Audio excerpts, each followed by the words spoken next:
السلام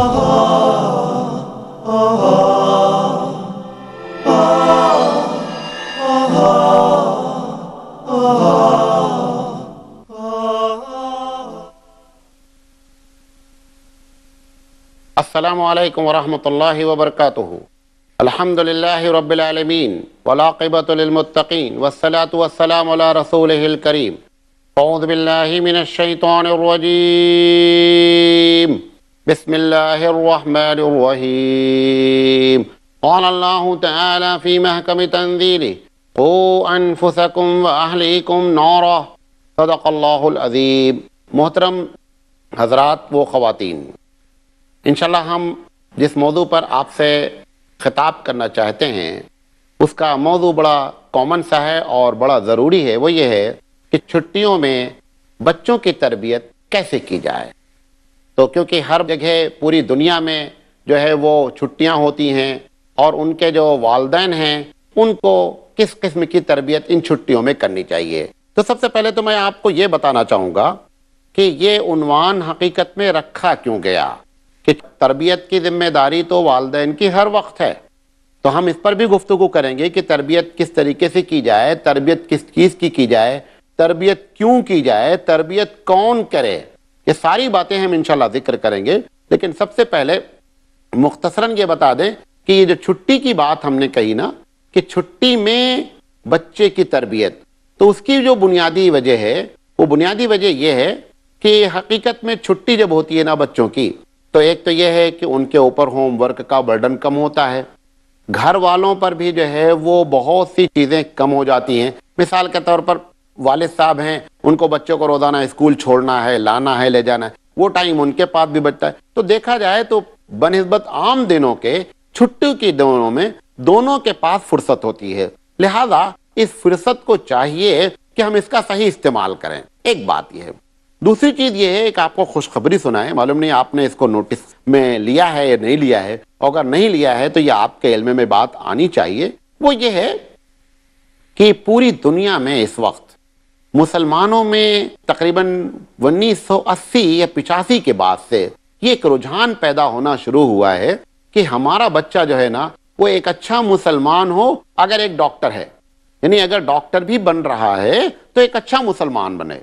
یہ جو رجحان پیدا ہوا ہے نا، یہ رجحان بڑی تیزی سے آگے بڑھ رہا ہے، لہذا ہم کو چاہیے کہ ہم اس رجحان کو کیش کرائیں لوگوں کے سامنے۔ لوگوں کے اگر ہم کو معلوم ہو گیا ہے کہ لوگ جو ہے وہ اس قسم کا نظریہ رکھتے ہیں تو یہ ہماری ذمہ داری ہے کہ اس ایڈوانٹیج کو ہم استعمال کریں۔ اس بنیاد پر ہم نے یہ عنوان رکھا ہے کہ چھٹیوں میں بچوں کی تربیت۔ حالانکہ آپ کو معلوم ہے کہ 1980 سے پہلے کی بات یہ تھی کہ مسلمان اتنا ایڈوانس تھا، وہ چاہتا تھا کہ ہمارا بچہ اگر ڈاکٹر بنے نا تو بس پیور ڈاکٹر ہو، کہیں ایسا نہ ہو یار کہ اس کے اوپر مولویانہ چھاپا جائے، کہیں ایسا نہ ہو کہ بڑا روزہ نماز والا ہو جائے۔ لیکن آج یہ کیفیت نہیں ہے، آج یہ کیفیت ہے کہ مسلمان کی اکثریت یہ کہتی ہے۔ آپ دیکھیں کہ ہو سکتا ہے جتنے لوگ اس تقریر کو سن رہے، ہو سکتا ہے کہ ہمارے والدین نے ہم کو صحیح طور پر اسلام کے بارے میں بتایا ہو، لیکن ہمارا دل اتنا زیادہ اس بات پر ہے کہ کسی طرح ہمارے بچے جو ہے نا وہ اسلام کی پوری معلومات حاصل کریں، حلال سے بچیں، حرام۔ اس کی وجہ آپ کو بتا دیں، یہ ایک ریئیکشن ہے۔ جب دنیا نے بڑا زیادہ اسلام پر اعتراض شروع کر دیا نا تو یقینی بات ہے کہ اب ہم کو یہ بات کا خوف لگنے لگا کہیں ایسا نہ ہو کہ ہم اگر تربیت نہ کریں تو معاملہ یہ نکلے کہ بچہ جو ہے وہ ہمارا اسلام سے ہاتھ دھو بیٹھے۔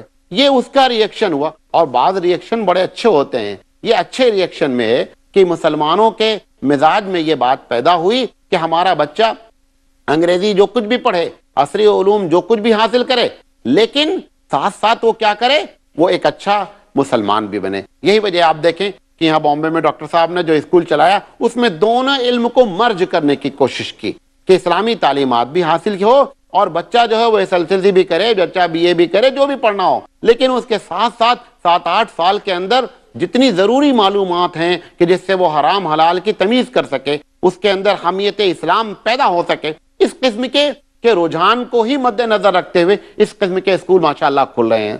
لہذا یہ چھٹیوں میں ہم کو چاہیے، کیونکہ بقیہ 10 دن میں بیچارہ بچہ کیا ہے، اتنا سلیبس کا برڈن زیادہ ہو چکا ہے نا کہ اگر آپ اس کی تربیت بھی کرنا چاہیں تو آپ اس کی تربیت نہیں کر سکتے ہیں۔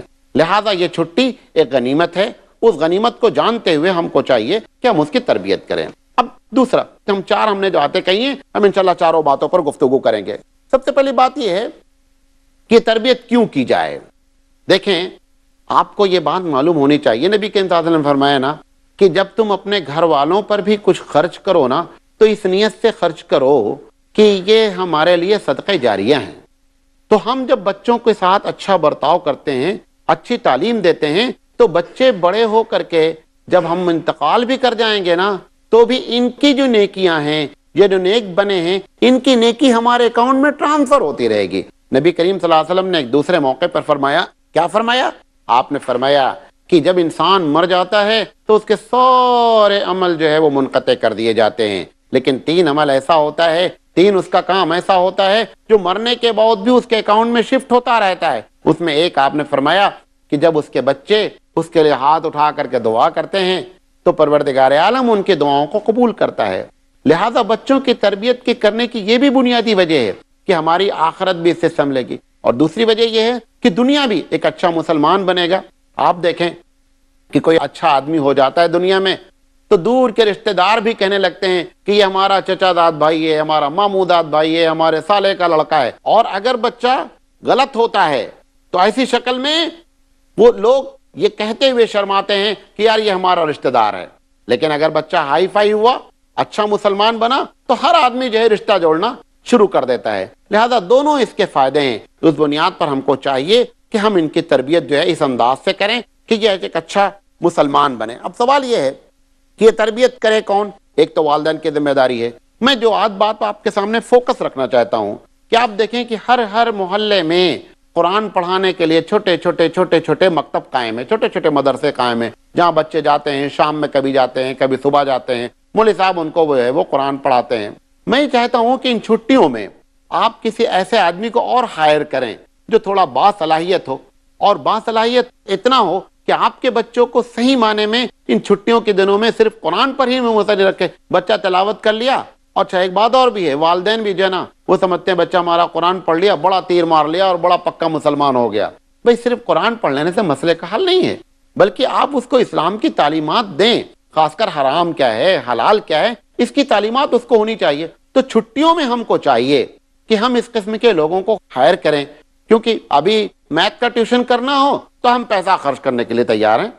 اسلامی تعلیمات کے لیے بھی آپ ایسے لوگوں کو لائیں، بھلے ہی مہنگے کیوں نہ ہوں، لیکن یہ بات آپ جانیں کہ اگر وہ ان چھٹیوں میں ایسے لوگوں کو ہر مکتب میں رکھنے کی کوشش کی جائے، یا کچھ ادارے ایسے ہوں جو سمر کیمپ کے نام پر کیمپ چلائیں، تو جو بچے، چونکہ چھٹیوں میں ہوتا کیا ہے، کوئی کام بھی نہیں ہے، اب بچے آوارہ گردی کر رہے ہیں، بچے جو ہے وہ گھوم رہے ہیں، لہذا یہ بہترین وقت ہے کہ ان کی آوارہ گردی بھی نہیں ہوگی، بچے جو ہے بہکنے بھی نہیں پائیں گے، اور اسلام کی تربیت بھی ہو جائے گی۔ لہذا یہ سب کو توجہ دینے کی ضرورت ہے کہ چھٹیوں کے درمیان میں آپ اپنے علاقے میں جہاں آپ کا بچہ قرآن پڑھتا ہے مکتب میں جا کر کے، وہاں پر مکتب میں ایسی تعلیم بھی دی جائے کہ بچے کی جہاں پر تربیت بھی ہو۔ تو یہ دونوں کام مکتب بھی کر سکتا ہے، ادارے بھی کر سکتے ہیں، اور والدین بھی کوشش کریں کہ چونکہ اب آپ کے پاس بھی فرصت ملی ہے، لہذا آپ اس فرصت کو غنیمت جانیں، اور غنیمت جان کر کے جو ہے نا وہ ان کی تربیت میں لگاویں، تاکہ آپ کی بھی دنیا بنے اور آپ کی بھی آخرت بنے۔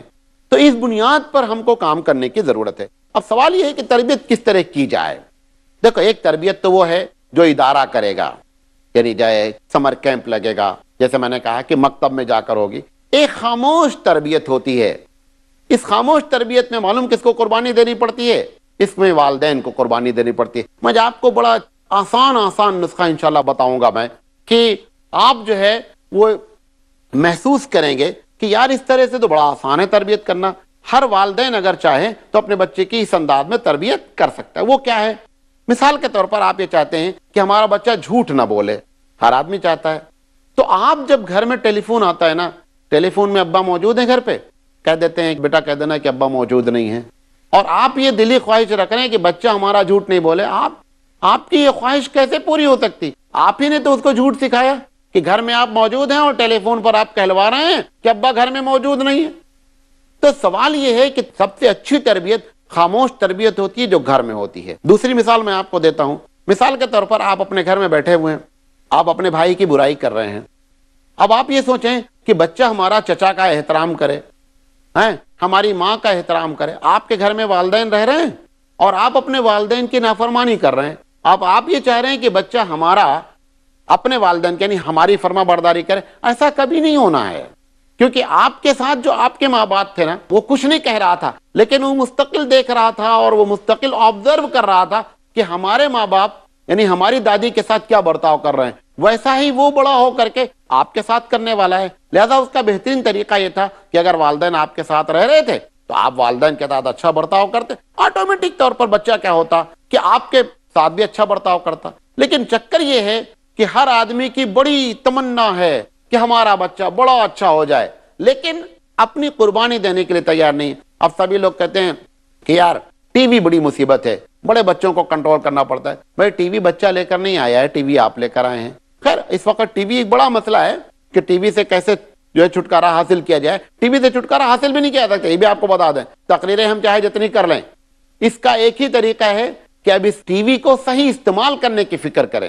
ہم یہ کہتے ہیں نا کہ مووی نہیں دیکھو، ڈانس نہیں دیکھو، اچھی بات ہے، اسلام میں اس کی اجازت نہیں. سوال یہ ہے کہ اس کے انٹرٹینمنٹ کے لیے آپ نے کون سا اسلامی طریقہ اختیار کیا ہے.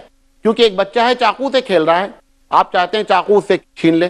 چشمہ سے کھیل رہا ہے، چشمہ چھین لیں. جب چشمہ چھینتے ہیں تو آپ اس کو پلاسٹک کا کھلونا پکڑا دیتے تو اس میں مصروف ہو جاتا ہے آپ کی گھڑی اور آپ کا چشمہ، اور آپ چاقو چھوڑ دیتا ہے. آپ یہ چاہتے ہیں کہ نہیں ہمارا چشمہ بھی نہ کھیلے اور ہم اس کو جو ہے وہ کوئی کھلونا بھی نہ دیں، تو بچہ روئے گا. لہذا اگر ہم یہ چاہتے ہیں کہ بچے اس قسم سے ہمارے بچوں کی تربیت ہو کہ وہ ٹی وی پہ اگر دیکھیں تو اچھے پروگرام دیکھیں، تو اس میں یہ ہے کہ آپ الٹرنیٹو پروگرام پیش کریں، الٹرنیٹو پروگرام بنائیں. اس میں جو اسکالرز اس لائن میں مہارت رکھتے ہیں ان کو چاہیے کہ اس لائن میں کام کریں، کہ الٹرنیٹو پروگرام دیں. اسلامک طور پر انٹرٹینمنٹ کرنے کا کیا طریقہ ہو سکتا ہے کہ بچے ہمارے گھر میں جب ٹی وی دیکھتے ہیں تو وہ دوسرے ادھر ادھر کے خرافات دیکھنے کے بجائے وہ اسلامک انٹرٹینمنٹ دیکھیں. لیکن اس کی طرف ہماری توجہ ابھی تک ہو نہیں پائی ہے. لہذا جو بھی اسکالرز ہیں ان کو چاہیے کہ کیونکہ ہر آدمی لکل فن رجال، ہر آدمی الگ الگ ماسٹر ہوتا ہے. اس قسم کے جو لوگ ماسٹر ہیں وہ اس میدان میں اتریں اور اتر کر کے پوری بات کی کوشش کریں کہ بچہ جو ہے ہمارا اگر اس قسم کے ماحول میں پل رہا ہے تو اس کو اسلامی ماحول مل جائے. اب ہم یہ چاہتے ہیں کہ ٹی وی بچہ نہیں دیکھے، اور جیسے ہی ہم کو موقع ملتا ہے ہم خود ڈانس لگا کے دیکھ رہے ہیں، اور یہ امید آپ اب بیکار رکھ رہے ہیں کہ بچہ ہمارا جو ہے وہ اس قسم کے پروگرام نہیں دیکھے. بلکہ صحیح تربیت کا طریقہ ہوتا ہی یہی ہے کہ آپ خاموش تربیت کریں. مثال کے طور پر مصیبت آ گئی آپ کے اوپر، کوئی ایک بچہ کچھ نہیں، بچہ آپ کی مصیبت میں کوئی مدد نہیں کر سکتا ہے، لیکن جب آپ کے اوپر مصیبت آئی تو سوال یہی کہ آپ کا ری ایکشن کیا رہا، آپ نے اللہ پر کتنا بھروسہ کیا، آپ نے اٹھ کر کے کتنی دعائیں مانگی، آپ رات میں اٹھ کر کے اللہ کے سامنے گڑ گڑائے. یہ ساری باتیں اگر آپ کریں تو بچہ خود بخود آبزرو کرتا رہے گا، اس کی تربیت ہوتی رہے گی. آپ کسی ضرورت کے لیے جا رہے ہیں، کسی کوئی اہم کام کے لیے جا رہے ہیں، آپ اٹھے، اٹھ کر کے آپ نے 2 رکعت نماز پڑھی. اب بچہ سوچ رہا ہے یہ تو نماز کا وقت نہیں ہے، ہو سکتا ہے آپ سے پوچھ بھی لے کہ ابا یہ کون سی نماز ہے. آپ بولیں بیٹا نہیں، فلاں کام کے لیے جا رہے ہیں، کام بڑا اہم ہے، اور اللہ کے رسول صلی اللہ علیہ وسلم نے فرمایا کہ جب کوئی اہم کام کے لیے نکلا کریں تو 2 رکعت نماز پڑھ لیا کریں. اب آپ اس کو کہنے کی ضرورت نہیں تم نماز پڑھو، تم نے اس کی تربیت کر دی. تو تربیت کا ایک بہترین طریقہ یہ ہوتا ہے جس کو ہم خاموش تربیت کے نام پر دیتے ہیں کہ جتنے مسائل ہیں، مثال کے طور پر لائٹ چلی گئی، آپ انا للہ پڑھیں. جیسے آپ انا للہ پڑھیں گے اپنے آپ اس کی عادت پڑ جائے گی، وہ سوچے گا یہ کیا ہے. پھر اس کو بتائیں کہ مصیبت کے وقت ہمارے نبی نے یہ سکھلایا کہ انا للہ پڑھا جائے. لائٹ آ گئی، آپ چیخنے کے بجائے، شور مچانے کے بجائے آپ الحمدللہ کہیں. بچہ جانے گا کہ کوئی نعمت اگر ملی ہے تو ہم کو الحمدللہ کہنا چاہیے. آپ گھر سے نکل رہے ہیں تو آپ ٹاٹا کر رہے ہیں، اب چاہ رہے ہیں کہ بچہ ہمارا مغربی تہذیب تو دور ہے، وہ بھی ٹاٹا ہی کرے گا. آپ اس کو نکلتے ہوئے اللہ حافظ کہیں. اب آپ اللہ حافظ کہیں گے تو وہ بھی آپ کو کبھی آنا ہے تو آپ اس کو السلام کہہ کے گھر میں داخل ہوں. اب صاحب خود سلام کر کے نہیں ہو رہے ہیں، بچہ چاہتے ہیں کہ بچہ جو ہے نا جب گھر میں داخل ہو تو ہمیشہ سلام کر کے داخل ہو، اس کو بڑی تربیت کرنا چاہ رہے ہیں. تو یہ تربیت اس قسم سے نہیں ہوتی ہے. تربیت تو ایسی ہوتی ہے نا کہ ہم ذاتی طور پر عملی شکل میں تربیت پر اتر آئیں. اگر ہم عملی شکل میں تربیت پر اتر آئیں گے نا تو انشاءاللہ جو ہے وہ خود بخود ہمارا بچہ جو ہے وہ تربیت یافتہ ہو جائے گا. ایک بات. دوسری چیز، ایک چیز یہ بریکٹ کی ہے آپ کے سامنے رکھنا چاہوں گا کہ مسلمان اپنے طور پر یہ سمجھ رہا ہے، جو مسلمان ہے نا، کہ ہمارا بچہ نہ مسجد میں داخل ہونے کی دعا جان گیا، مسجد سے نکلنے کی دعا جانتا ہے، بیت الخلا جانے کی دعا جانتا ہے. اس قسم کی دعائیں جان کر کے وہ سمجھ رہے ہیں نا کہ بچہ جو ہے نا وہ ہمارا بڑا دیندار ہو گیا ہے. دیکھیں بات یاد رکھیں، یہ دینداری ایک بڑی ہی معمولی قسم کی دینداری ہے. اصل آپ یہ چاہتے ہیں کہ ہمارا بچہ اگر پکا مسلمان ہو، خاص کر وہ بچے جو 8th اسٹینڈرڈ کے اوپر ہیں اور 12th کے نیچے ہیں، یعنی یہ درمیان کے جو بچے ہیں، ان کی تربیت میں حقیقت میں 2 چیزیں بنیادی طور پر ہوتی ہیں. وہ 2 چیزیں کیا ہیں کہ آپ ان کو یہ سمجھا، اگر آپ چاہتے ہیں کہ وہ کنکریٹ بنے، ٹھوس قسم کے مسلمان بنے، تو ان کے لیے 2 چیزیں ہیں کہ آپ ان کو یہ سمجھائیں کہ اسلام از اے نیچرل ریلیجن، اسلام ایک فطری مذہب ہے. اچھا، میں تو چونکہ ٹیچر ہوں نا، تو مجھے اس بات کا بڑا اندازہ ہے کہ اگر ہم جب بچوں کے ساتھ اس قسم کی گفتگو کرتے ہیں نا کہ صاحب اس کا تعلق، اس قانون کا تعلق ہماری فطرت سے ہے، تو بچہ بڑا انجوائے کرتا ہے کہ یار صحیح بات ہے، جو ہمارا دل چاہتا ہے. مثال کے طور پر ایک چھوٹی سی مثال دیتا ہوں آپ کو کہ ہر آدمی کی فطرت میں ہے کہ اگر کوئی کام غلط ہو گیا نا، مثال کے طور پر ہم سے جو ہے وہ غلطی سے کوئی کام ہو گیا، اب یا ہم نے گلاس رکھا، ہاتھ لگ گیا، گلاس ٹوٹ گیا. اب گلاس ٹوٹ گیا تو بچہ یہ چاہتا ہے نا کہ ہم نے جو یہ حرکت کی ہے جان بوجھ کر نہیں کی ہے، ہاتھ لگ گیا، گلاس ٹوٹ گیا، لہذا ہم کو ڈانٹ نہیں پڑنی چاہیے. یہ ہماری فطرت ہے کہ اگر ہم نے غلطی جان بوجھ کر نہیں کی ہے تو ہم یہ چاہتے ہیں کہ ہم ڈانٹ نہ کھائیں. اب آپ اس کو سمجھائیں کہ بیٹا اسلام نے یہی بات کہی ہے کہ گناہ کی سزا اس وقت ملتی ہے، گناہ اللہ تعالیٰ اس وقت کاؤنٹ کرتا ہے جب تم جان بوجھ کر کے کرو. نبی کریم صلی اللہ علیہ وسلم نے فرمایا کہ رفع عن امتی الخطأ والنسیان، کہ ہماری امت پر سے پروردگار عالم نے جو ہے وہ بھول چوک کو کیا کر دیا ہے، اٹھا لیا ہے. تو یہ فطرت ہوئی، جو آپ کی فطرت تھی وہ قانون بنایا. لہذا جو بچے 8ویں کلاس میں یا اس سے اوپر چلے گئے ہیں، آپ ان کو اس بات کی کوشش کریں سمجھانے کی کہ اسلام از اے نیچرل ریلیجن، اس میں بڑا دم ہے، جو ہماری فطرت ہے وہی قانون ہے. یہ جتنا اعتراضات ہماری عورتیں کرتی رہتی ہیں خاص کر اسلام کے بارے میں، اس کی بنیادی وجہ یہ ہے وہ اپنی فطرت سے کبھی اس قانون کو ٹیلی نہیں کرتی ہیں. اگر فطرت سے قانون کو ٹیلی کریں تو آپ یقین جان لیں کہ وہ کبھی اس بات کا اعتراض نہیں کر سکتی ہیں. تو جو تربیت کرنی ہے وہ اس چیز کی کرنی ہے. بڑوں بچوں، چھوٹوں بچوں کی کیا تربیت کرنی ہے؟ جو بچے 8 سے نیچے ہیں، اور حالانکہ اصل تو وہی وقت تربیت کا ہوتا ہے، تو وہ جو پہلے بات کہی نا وہ ایک عملی شکل. دوسری چیز یہ ہے نا کہ جو اسلام کے حرام اور حلال ہے، ان تمام چیزوں کو بڑے ہی واضح انداز میں ان کے سامنے یہ کانسیپٹ کلیئر کیا جائے کہ حرام کیا ہے، حلال کیا ہے. عقیدے کی اصلاح میں سب سے زیادہ اور اس بات پر زور دیا جائے کہ دیکھو بیٹا، جو کچھ ہے وہ پروردگار عالم ہے. اللہ تعالیٰ کے علاوہ اس دنیا میں کوئی ایک پتا نہیں ہلا سکتا، اس کی مرضی کے خلاف کوئی ایک آدمی ایک حرکت نہیں کر سکتا. یہ اس کے دماغ میں بیٹھا لیں، مارنے والا، جلانے والا، مصیبت ڈالنے والا، مصیبت سے نکالنے والا. اور مثال کے طور پر ایک مصیبت میں ہم گرے ہیں، ہم جا کر کے کسی کے سامنے گڑ گڑائیں، وہ چاہے زندہ ہو یا مردہ، کہ بھئی آپ مجھے مصیبت سے نکال لیجئے. بھئی مصیبت ڈالی ہے ہائی سپریم کورٹ نے. سپریم کورٹ اگر کسی کیس میں فیصلہ کر دیا ہے تو ہائی کورٹ سپریم کورٹ کو چیلنج نہیں کر سکتا. یہ نیچے کے جتنے لوگ ہیں یہ سب ہائی کورٹ ہیں. تو اگر مصیبت ڈالی ہے سپریم کورٹ نے تو سپریم کورٹ جو ہے اپنے قانون کو خود کینسل کر سکتی، ہائی کورٹ سپریم کورٹ کو چیلنج نہیں کر سکتا ہے. لہذا بچے کے دل میں اس چھوٹے خاص کر یہ جو 8ویں سے نیچے، ان کے دل میں یہاں پہ بات عقیدے کی ڈالی جائے. نبی کریم صلی اللہ علیہ وسلم سے محبت، کیونکہ یہ بغیر نبی کی محبت کے ایمان ہم کو نصیب ہی نہیں ہوتا ہے. روزہ نماز ہے، اب جیسے نماز ہے بچہ پڑھ رہا ہے، اس کو نماز کی جو بنیادی چیز ہے وہ معلوم نہیں ہے کہ نماز میں فرض کیا ہیں، نماز کے شرائط کیا ہیں، نماز پڑھنے سے پہلے جو شرائط ہوتے ہیں وہ کیا ہیں. بچہ نماز پڑھ رہا ہے 10-12 سال سے، لیکن اسے نہیں معلوم ہے. غسل کرتا ہے، بچے کو نہیں معلوم کہ غسل میں جو ہے وہ حقیقت میں کیا چیز نہانے میں اہم ہے کہ اگر وہ نہیں ادا کی جائے گی تو غسل نہیں ہوگا. لہذا اس کو جو ہے آپ دکھلائیں، بتائیں کہ بھئی غسل جو ہے نا وہ اس میں فرض یہ. مثال کے طور پر اچھے لوگ نہیں جانتے غسل میں ہے فرض کیا. ایک بتا دیتا ہوں مثال کے طور پر کہ ایک آدمی نہانے کے لیے خاص کر جب ناپاکی کا غسل کرتا ہے تو 3 چیزیں اس میں فرض ہیں، یہ آدمی کو معلوم ہونی چاہیے. سب سے پہلی چیز یہ ہے کہ حلق میں پانی جائے، یعنی غرغرہ جسے کہتے ہیں. غرغرہ مستحب ہے، کلی کرنا لازم ہے، فرض ہے. ناک میں پانی ڈالنا، جو حصہ ناک کا نرم ہے اس حصے تک پانی جائے. اور پورے بدن کا بھیگنا، ایسا بھیگے کہ قطرات ٹپکیں. ایسا نہیں ہے کہ آپ نے پانی لیا اور اس کو جو ہے رب کر دیا، یہ تو پوچھنا ہوا بدن کا. لہذا 2-3 چیزیں ہوئیں، ناک میں پانی کا ڈالنا، حلق میں پانی کا پہنچانا، یا کلی کرنا منیمم، اور پورے بدن کا بھگونا. اگر یہ 3 چیزیں ہوتی ہیں تو غسل ہوتا ہے. مثال کے طور پر ایک آدمی نے غسل کیا، اور غسل کرنے کے بعد کے وقت اس نے ناک میں پانی نہیں ڈالا، ناپاکی کا غسل کر رہا ہے، اس کا غسل نہیں ہوگا، کلی اس نے نہیں کیا، غسل نہیں ہوگا۔ اب یہ اتنی اہم بات ہے کہ یہ بچے کو چھوٹے 8ویں سے 9ویں سے بچوں کو یہ بات معلوم ہونا چاہیے۔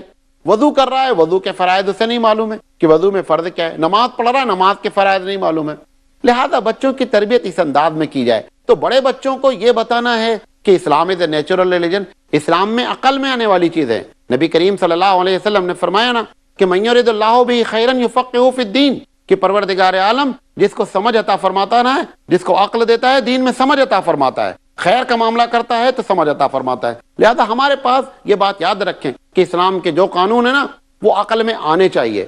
ہم سے ایک صاحب نے، ایک بچے نے پوچھا ایک مرتبہ کہ سر یہ بتائیے کہ ہم نماز پڑھتے ہیں، ہماری دادی نے کہا کہ جب نماز بیٹا پڑھا کرو نا، پڑھنے کے بعد وہ مسلح کو کیا کر دیا کرو، تھوڑا سا الٹا کر دیا کرو ورنہ شیطان نماز پڑھتا ہے۔ تو ہم نے کہا بیٹا عقل میں آتی ہے یہ بات کہ شیطان نماز پڑھتا ہے؟ انہوں نے کہا یہی تو میری سمجھ میں نہیں آتا کہ میری دادی کہتی ہے کہ شیطان نماز پڑھتا ہے، اس لیے آپ مسلح کو پلٹ دیا کریں۔ ہم نے کہا نہیں، اسلام میں ایسا نہیں ہے، مسلح میں پلٹنے کی جو وجہ وہ یہ ہے کہ مسلح کا احترام ہے، اس پر گندگی ہوگی۔ شیطان کیسے نماز پڑھ سکتا ہے؟ اگر شیطان نماز پڑھا تو بڑے خوش ہو جائیں، وہ تو ایک سجدہ نہیں کیا، پوری 4 رکعت پڑھا رہے ہیں کہ چکر میں لگے ہوئے اس کو۔ تو اسلام بڑا لاجیکل مذہب ہے، وہ لاجک ایسے بوڑھی عورتیں ہماری کہتی ہیں کہ بھائی قرآن کو بند کر دو ورنہ شیطان پڑھے گا۔ اگر ہم کو معلوم ہو جائے صحیح میں کہ کھولنے پر شیطان قرآن پڑھتا ہے نا، ہم تو کہیں گے ساری دنیا کے قرآن کھول دو، پڑھ کر کے بدماش جو ہے صحیح تو ہو جائے کسی طریقے سے۔ ابھی شیطان کیوں پڑھے گا یار قرآن کو؟ تو یہ باتیں جو اس قسم کی جو ہیں نا وہ لوگوں نے مشہور کر رکھی۔ اسی طرح حضرت موسیٰ علیہ السلام کے بارے میں یہ مشہور ہے کہ موسیٰ علیہ السلام کی زبان میں کیا تھی؟ لکنت تھی۔ کیوں لکنت تھی؟ فرعون نے ان کا ٹیسٹ لیا، کس کا؟ موسیٰ علیہ السلام کا۔ تو ایک طرف اس نے پھول رکھ دیا اور ایک طرف آگ رکھ لیا کہ دیکھیں یہ بچہ کیا چوز کرتا ہے۔ موسیٰ علیہ السلام جو ہے وہ پھول کی طرف بڑھے، اتنے میں جبریل علیہ السلام آئے اور جبریل علیہ السلام نے ان کا ہاتھ آگ کی طرف کر لیا، انہوں نے آگ اٹھایا اور آگ اٹھا کر کے منہ میں رکھ دیا۔ جب منہ میں رکھا اس کی وجہ سے پوری زندگی ان کی زبان میں لکنت ہو گئی۔ مجھ سے ایک صاحب نے کہا کہ یہ واقعہ میں نے پڑھا، اس وجہ سے ان کی زبان میں لکنت تھی۔ ہم نے کہا یار تھوڑا سا عقل کا کام لو، کہا اس میں عقل کی کیا بات ہے؟ کوئی بھی آدمی منہ میں آگ رکھے گا، منہ میں رکھے گا تو لکنت ہو جائے گی۔ ہم نے کہا بتاؤ بچہ جب آگ پکڑے گا تو آگ کو چھوڑے گا یا منہ میں اٹھا کے رکھے گا؟ بھائی کوئی بچہ آگ جیسے چھوئے گا اس کو جھٹکے گا نا، وہ منہ میں کیسے رکھے گا؟ اس میں کوئی لاجک ہی نہیں ہے۔ تو یہ بات بھی بتائیں کہ اسلام کے اندر جو واقعات ہیں، جو کچھ ہیں، وہ بڑے لاجیکل ہیں۔ تو بڑے بچوں کو یہ باتیں بتانی ہیں کہ اسلام لاجیکل مذہب ہے اور اسلام فطری مذہب ہے، اور چھوٹے بچوں کو اس طرح سے تربیت کریں۔ اگر یہ چھٹیوں میں ہم اس کو فائدہ اٹھائیں، کیونکہ اللہ تعالیٰ نے یہ وقت ہم کو فراہم کیا ہے، تو میں سمجھتا ہوں کہ ایک اچھا اس کا استعمال ہوگا۔ وآخر دعوانا ان الحمد للہ رب العالمین۔